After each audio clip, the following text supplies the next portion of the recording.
और एफआईआर भी किस चीज़ पे करी है? छात्रों से मिलने जा रहे हैं, छात्रों से संवाद करने जा रहे हैं, वो कह रहे हैं आप नहीं मिलोगे। क्यों भैया? जनता की प्रतिनिधि हैं, एलओपी हैं, शैडो प्रधानमंत्री कहा जाता है एलओपी को, वो जनता के बीच जा रहे हैं, जनता से मुलाकात करने जा रहे हैं, जनता की बातें सुनने जा रहे हैं। आप कैसे रोक दोगे उन्हें? क्यों रोक दोगे? जिन छात्रों से वो मिलना चाहते थे उनसे फिर भी मिले, छात्र उनके कूद कूद के उनके सामने आए, अपनी अपनी सबने समस्याएं रखी। अरे बिहार में बहार है, फिर एनडीए की सरकार है, हम बिहार के रहने वाले हैं, जंगल राज कभी नहीं आएगी। चले गए शर्मा जी, ये अभी पूछ रहे थे ना मोदी जी के बारे में। अरे मोदी जी का 250 करोड़ के अगर कर्जा है तो चौमुखी विकास देखो, हाईवे देखो, रोड देखो या इंफ्रास्ट्रक्चर देखो, सब वो दिखाई दे रहा है।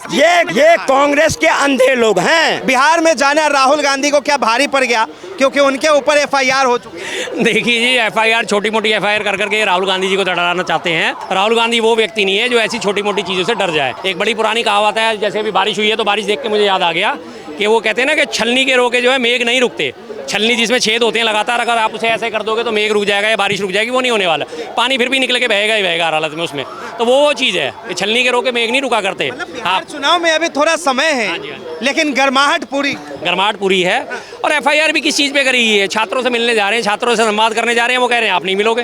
क्यों भैया? जनता की प्रतिनिधि हैं, एलओपी हैं, शैडो प्रधानमंत्री कहा जाता है एलओपी को, वो जनता के बीच जा रहे हैं, जनता से मुलाकात करने जा रहे हैं, जनता की बातें सुनने जा रहे हैं। आप कैसे रोक दोगे उन्हें? क्यों रोक दोगे? कि अनुमति नहीं ली थी, अनुमति नहीं ली थी। अनुमति के लिए तो आपको डाल रखा था, आप अनुमति नहीं दे रहे तो फिर भी जाएंगे, आपकी अनुमति पे चलेंगे क्या वो? और आप ऐसी हरकतें करके उनका कद और ज़्यादा बढ़ाते हो। सीधी सी बात है, आपने एफआईआर करके क्या हासिल कर लिया? वो तो फिर भी मिले, प्रोग्राम तो फिर भी कंडक्ट हुआ, जिन छात्रों से वो मिलना चाहते थे उनसे फिर भी मिले, छात्र उनके कूद कूद के उनके सामने आए, अपनी अपनी सबने समस्याएं रखी, छात्रों के ऊपर लाठीचार्ज भी करा गया, उन्हें खदेड़ा भी गया, लेकिन छात्रों का हजूम नहीं रुका, फिर भी मुलाकातें हुई, फिर भी बातें हुई। तो फिर कैसे कर लोगे आप? देखिए, अब कांग्रेस के कुछ कार्यकर्ता कह रहे कि भाई देखो 56 इंच के सीना वाले प्रधानमंत्री जो है राहुल गांधी के बातों पर झुक गए। बिल्कुल। अब कैसे? आपको ये देखो, जातिगत जनगणना की बात हुई थी, झुके या नहीं झुके? झुके या नहीं झुके सर? बस इन्हीं बातों से पता चल जाता है। सबसे पहली बड़ी बात, अभी जाते आपने कहा कि झुके कैसे, तो जातिगत जनगणना की बात करने में थोड़े दिन पहले तक क्या कहा जाता था? नहीं करेंगे, ये तो जातियों में बांटना चाहते हैं, ये तो देश को जातियों में बांटना चाहते हैं। और उन्होंने कहा था मैं जातिगत जनगणना, हम जातिगत जनगणना करवा के ही रहेंगे। लास्ट एंड फाइनल आ गए, फिर बैकफुट पे कर लिया, झुक गए। तो इसीलिए कहा जाता है कि विपक्ष में रहते हुए सरकार जो है राहुल गांधी चला रहे हैं। मतलब आप कह रहे हैं कि राहुल गांधी की बातें जो है नरेंद्र मोदी मान रहे हैं? बिल्कुल मान रहे हैं। कौन सी बात नहीं मानी उन्होंने?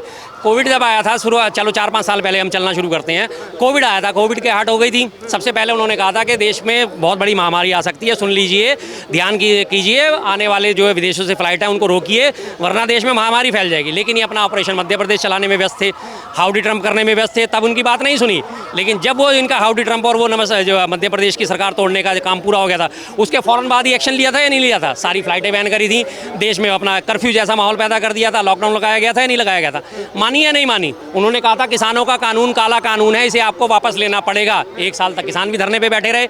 1 साल बाद जब पंजाब के चुनाव आए तो मोदी जी को नजर आया, अरे यार वापस लेना चाहिए, आगे बैकफुट पे वापस ले लिया। ब्रॉडकास्ट बिल, अभी ताजा उदाहरण देता हूँ, ब्रॉडकास्ट बिल आया, लगातार विरोध करा गया कि ब्रॉडकास्ट बिल आपको सही नहीं है, इसको वापस लेना पड़ेगा। बड़ी लानत मलानत करी, नहीं हम वापस नहीं लेंगे, लेकिन लास्ट एंड फाइनल आ गए वापस, आ गए बैकफुट पे। तो कहाँ नहीं आते बैकफुट पे? हर जगह बैकफुट पे आते हैं। और ये सिर्फ राहुल गांधी जी की बात नहीं है, ये पूरी कांग्रेस की बात है। मैं आपको 2 चीज़ें और याद दिलाता हूँ, इसमें हमले में थोड़ी बात लंबी हो जाएगी।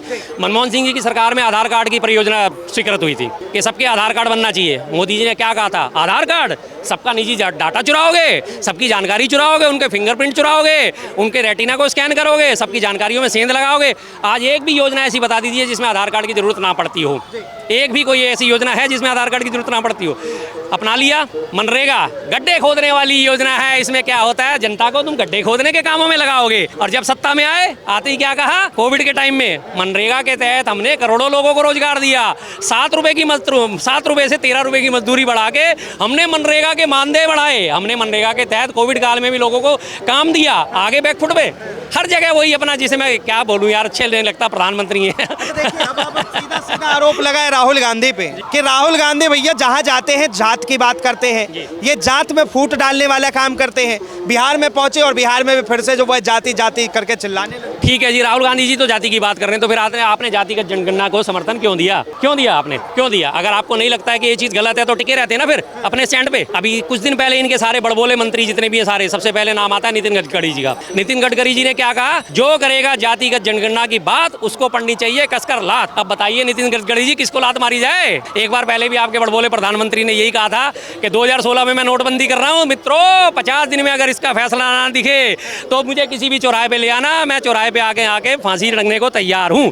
50 दिन भी बीत गए, क्या हासिल हुआ सर में नोटबंदी से? बेरोजगारी, सिर्फ बेरोजगारी के अलावा कुछ हासिल नहीं हुआ। लाइनों में खड़े खड़े कितने लोगों ने दम तोड़ दिया, कितने बच्चों की जो है पढ़ाई रुक गई, कितने लोगों के इलाज रुक गए थे उस टाइम में, कितने लोगों की शादियां और ब्याह सब जो है फंक्शन जो है वो टल गए थे घंटों घंटों लोगों ने। और 2016 में सबसे बड़ी बात जो इस नोटबंदी को लेके कही गई थी, नोटबंदी इसलिए करी जा रही है ताकि आतंकवाद की कमर टूट जाए। 2016 से 2025 आ गया, 3000 छोटे बड़े मिला के अब तक आतंकवादी हमले हो चुके हैं और कम से कम 2000 हमारे सिविलियन और फौजी मिलके अब तक शहीद हो चुके हैं। क्या हुआ उस आतंकवाद की टूटी हुई कमर? कहाँ है वो? कहाँ पड़ा हुआ आतंकवाद है? कौन से बिस्तर पे पड़ा हुआ कि जहाँ से हम उसकी टूटी हुई कमर देख सके? अभी ताजा हमला आप देख लीजिए पहलगाम का, दिख गया। इससे पहले पुलवामा भी आपने 2019 में देख लिया, उससे पहले आपने अक्षरधाम वाले सारे 2016 के बाद से उड़ी वाला हमला, उड़ी का अक्षरधाम उससे पहले हुआ था, उड़ी का हमला, उसके बाद 2019 में पुलवामा हमला और उसके बाद अभी 2025 में कितने बड़े बड़े हमले तो यही हो चुके। कहाँ टूटी कहाँ आतंकवाद की कमर? दावे पूरे हैं, बात जीरो है, खोखले बिल्कुल। गुब्बारा होता है जिसमें हवा भर दो और ऊपर टांग दो, गुब्बारा सोचता है मैं ही। एक पिन चुभाओ, सारी हवा निकल के सेकंडों के अंदर बाहर आ जाती है। क्या लग रहा है इस बार राहुल गांधी जिस तरीके से बिहार का दौरा कर रहे हैं, छात्रों से मुलाकात कर रहे हैं, कह रहे हैं कि भाई आप अपना सवाल बताइए, हम सदन के अंदर पूछेंगे, तो कितना बदलाव आने वाला है और बिहार में कांग्रेस के लिए क्या फायदा हो? देखिए जी, कांग्रेस सबसे पहली बात आपके मैं थोड़े शब्द में करेक्शन करना चाहूंगा, कांग्रेस कभी भी फायदे नुकसान की राजनीति नहीं करती। कांग्रेस हमेशा जनता की आवाज उठाती है, वो उसमें फायदा नुकसान नहीं देखती। उसे ये देखना होता है सिर्फ कांग्रेस को कि इसमें जनता का क्या फायदा है। कांग्रेस अपना पार्टी का अपना फायदा कभी नहीं देखती। अगर कांग्रेस अपना पार्टी का फायदा देखती होती और कांग्रेस अपने फायदे को देख के आगे चलती होती तो कांग्रेस भी आज हिंदू मुसलमान की राजनीति करके और भाजपा को पछाड़ चुकी होती। उनसे नीतिकार हमारे पास कोई नहीं है। कांग्रेस का जड़ें हर जगह हैं, हर जगह है। लगता है कि हिंदू मुस्लिम की राजनीति जो है कांग्रेस नहीं खड़ी की। कैसे करी? ये तो आरोप वो लगाते हैं ना कि जो आज खुद कर रहे हैं, जो आज खुद कर रहे हैं। 1980 में भाजपा की स्थापना होती है, 10 साल तक इनका कोई नाम लेवा नहीं था। 1990 में सबसे पहले हिंदू मुस्लिम की राजनीति करते इन्होंने क्या करा था? सोमनाथ से अयोध्या की रथ यात्रा करी थी या नहीं करी थी? अडवाणी साहब रथ यात्रा लेके निकले थे और उन्हीं रथ यात्रा में ये पीछे बैठे हुआ करते थे हमारे मोदी जी, भोपू संभाल रहे होते थे, भोपू को कस रहे होते थे। तमाम वीडियोस इनकी और फोटोज मौजूद हैं उस टाइम की। हर जगह इन्होंने यही फैलाया, हर जगह उत्तेजक भाषण दिए, जहाँ जहाँ से निकले वहाँ दंगा फसाद हुआ। उसके बाद 92 में जब इनका फिर भी 90 में कुछ नहीं हुआ, 90 में होने के बाद 92 में फिर इन्होंने वही करा, बाबरी मस्जिद वाला मसला उठा के उसे ढा के फिर इनका कुछ नहीं हुआ, फिर भी सत्ता में नहीं आ पाए। तब जाके 6 साल बाद 98 में जाके इनको अटल बिहारी जी की सरकार बनी। अटल बिहारी जी ने हिंदू मुस्लिम की राजनीति को आगे नहीं बढ़ाया था, उन्होंने देश को आगे बढ़ाने का योगदान दिया। मैं उनकी सम्मान करता हूँ, मैं उनकी तारीफ करता हूँ। बिहार की जनता को बस एक ही चीज चाहिए, बेरोजगारी से छुटकारा और महंगाई कम हो, वो तो ही चाहिए। देखिए बिहार की जनता इतने सालों से, अभी भी हंसी आती है इन लोगों के बयान सुन सुन के। अभी अमित शाह जी पीछे बिहार में रैली करने गए थे, इस बार हमारी सरकार बनवा दीजिए, हम अपनी यहाँ पे बंद पड़ी हुई चीनी की मिलें उन्हें खुलवा देंगे। राहुल गांधी इसमें क्यों नहीं सर, खुलवा देंगे। और अब ये तो सोचिए कि वहाँ फिलहाल किसकी सरकार है सर? एनडीए की तो सरकार चल रही है, भाजपा और नीतीश कुमार जी की मिलकर सरकार चल रही है। अभी जब आपकी सरकार चल रही है तो अभी चीनी मिलें क्यों नहीं खुलवाते? अब दोबारा जब चुनाव होंगे उसमें एक बार जब हमारी सरकार और बनेगी तब हम चीनी मिलें खुलवाएंगे। पिछले 20 साल से नीतीश कुमार जी सरकार चला रहे हैं, बीच में थोड़े दिन के लिए तेजस्वी यादव के साथ मिलकर सरकार चलाई थी, अदरवाइज तो एनडीए की सरकार ही चली जा रही है लगातार।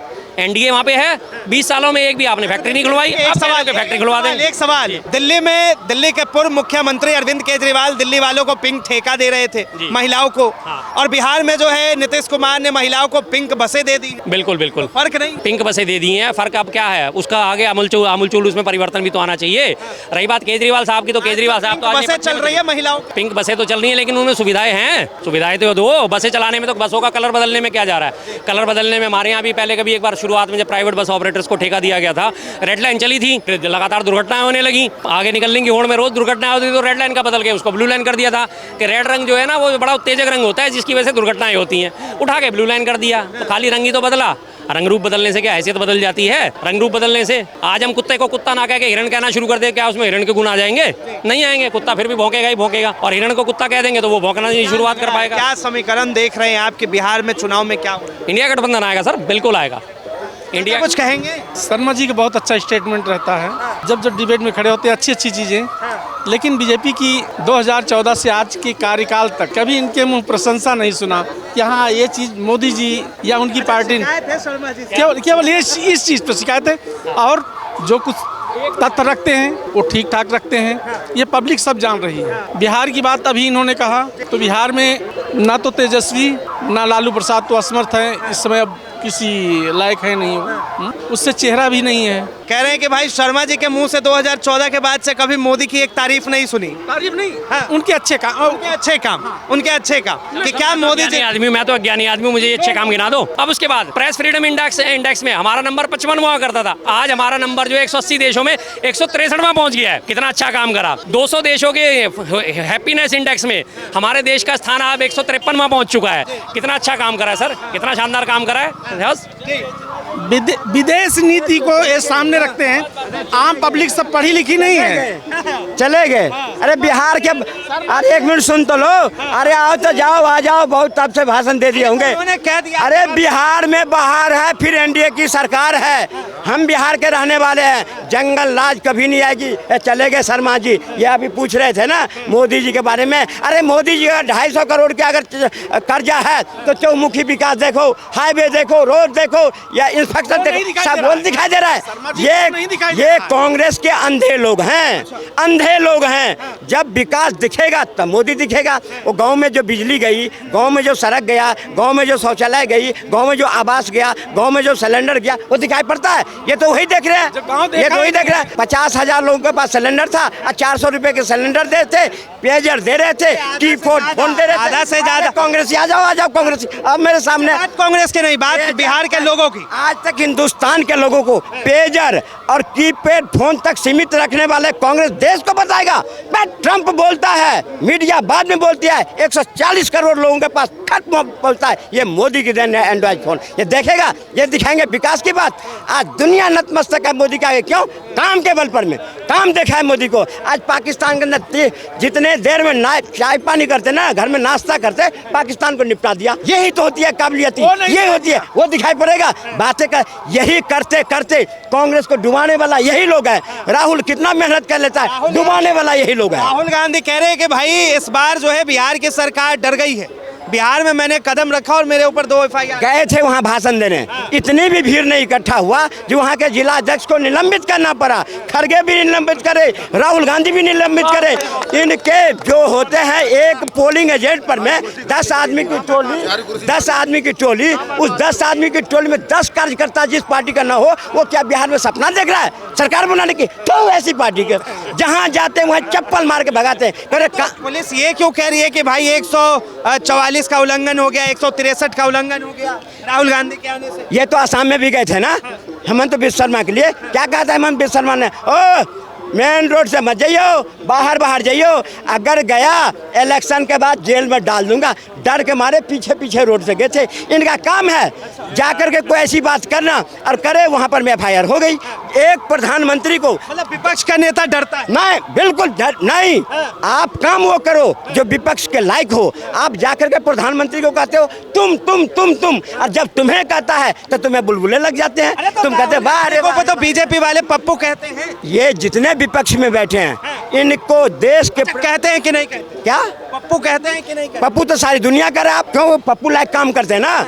आप पप्पू लायक काम करो तो पप्पू ही कहेगा। आप विपक्ष में हो, क्या बात करना है, किसको कैसे आदर देना है, आप बात करो। देश सम्मान करेगा, जनता सम्मान करेगा, आपके प्रति लोगों को झुकाव होगा। लेकिन आप कहोगे हिंदू हिंसक होते हैं तो फिर जनता छूटेगी ना आपसे। आप प्रधानमंत्री को कहोगे तुम, हम राहुल जी के नाम कह के राहुल कहें तो गलत हो गए ना। देखिए कांग्रेस के कार्यकर्ता कह रहे भैया इस बार बिहार में जो है इंडिया गठबंधन की सरकार आएगी। कांग्रेस क्या कहेगी? अभी देख लीजिए, एक प्रतिनिधिमंडल को विदेश के दौरे पे जाना था, बड़ी दूर की बात कह रहा हूँ आपको, तो खड़गे जी से कहा 4 सांसदों के नाम दीजिए, तो उन्होंने तरुण गोगोई कौन था, एक गोगोई का नाम दिया, जिसकी पत्नी पाकिस्तान मूल की है, उसका नाम दे दिया। वो क्या जा करके कहेगा भाई? वो क्या कहेगा जाकर प्रतिनिधिमंडल के जाएगा विदेश में, अगर साउथ अफ्रीका जाएगा जिसकी पत्नी पाकिस्तानी मूल के हो? पारिवारिक मुद्दे पर मैं मूल के नहीं हूँ, मैं मोदी जी के कोई पारिवारिक मुद्दे पर जाता है तो फिर आप रोक। अरे सुनिए ना, मैं जो बात कर रहा हूँ, आप ऐसे देशभक्त का नाम दो जो देश का नाम वहाँ जाके करे, पाकिस्तान की खुदाई करे, ऐसे लोग का नाम दो ना।